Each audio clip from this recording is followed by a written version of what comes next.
सम्पूर्णलाई good morning साथै जय मसी र आज तपाईँको बिचमा यो बाइबल सम्बन्धी केही प्रश्नहरू लिएर आएको छु। अनि यहाँनिर मेरो छोरीले यो बाइबलको केही उत्तरहरू तपाईँको बिचमा दिनेछ। रेडी हो? बाइबल छ नि, बाइबलमा चाहिँ कतिवटा पुस्तकहरू मिलेर चाहिँ यो बाइबल बनिएको छ? 66वटा। अनि तपाईँहरूले पनि जतिजना यो सुन्दै हुनुहुन्छ तपाईँहरूले पनि कमेन्ट गर्नुहोस्। अनि दोस्रो प्रश्न यस प्रकार छ, बाइबलको पहिलो अनि अन्तिम अथवा फर्स्ट एन्ड लास्ट कुन चाहिँ पुस्तक छ? पहिलो उत्पत्ति, लास्ट प्रकाश।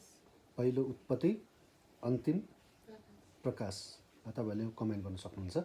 अनि अर्को 3 नम्बर प्रश्न, बाइबलमा सबैभन्दा छोटो पद कुन चाहिँ हो?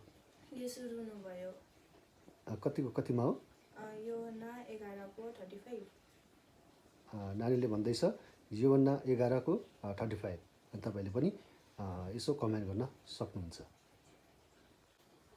अनि अर्को प्रश्न, अघि मैले सर्ट सोधेँ भने बाइबलमा कुन चाहिँ अध्याय चाहिँ एकदमै लामो पदद्वारा बनिएको छ?